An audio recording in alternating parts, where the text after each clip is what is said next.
श्री वशिष्ठ जी कहते हैं कि हे श्री राम, जैसे जिस किसी भी देश या काल में द्रवत्व जल से भिन्न नहीं होता, उसी प्रकार किसी भी देश या काल में यह सृष्टि परमात्मा से भिन्न नहीं है। इस प्रकार यह सृष्टि बारम से ही प्रौढ़, सुदृढ़ या घनीभूत प्रतीत होती है। वास्तव में यह विषयरहित परमात्मा ही इसके रूप में स्थित है। जो ब्रह्मांड प्रतीत होता है वह अत्यंत ही निर्मल चिन्मय ब्रह्म ही है। उससे भिन्न दूसरी कोई वस्तु नहीं है।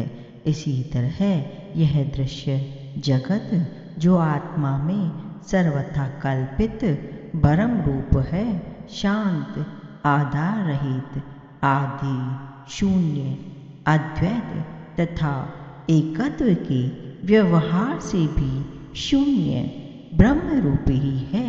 यद्यपि इस जगत रूपी ब्रह्म की प्रतीति होती है, तथापि उसके रूप में कोई वस्तु उत्पन्न नहीं हुई है।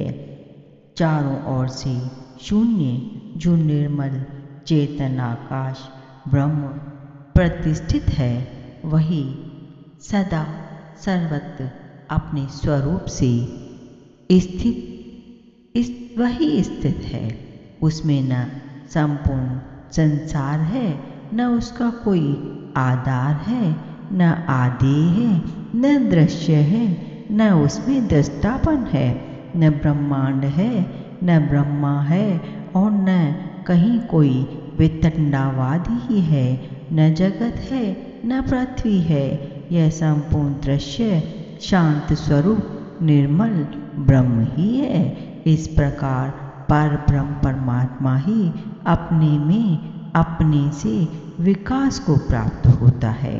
जैसे तरल होने के कारण जल ही अपने में आवर्त रूप से प्रतीत होता है, उसी प्रकार चित्त रूप होने के कारण आत्मा ही अपने में जगत सा प्रतीत होता है।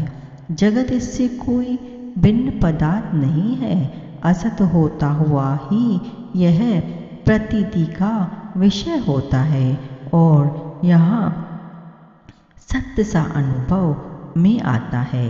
अंत में महाप्रलय के समय यह असत होता हुआ भी नष्ट होता है।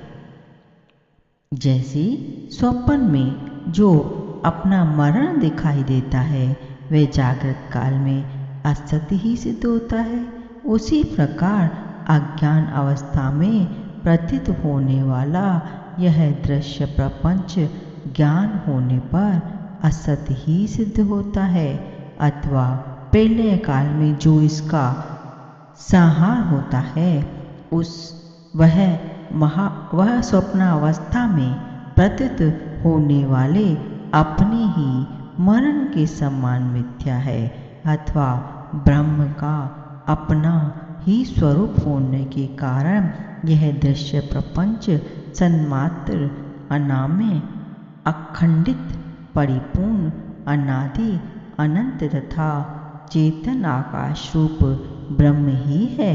इसके अतिरिक्त इसकी सत्ता ही नहीं है।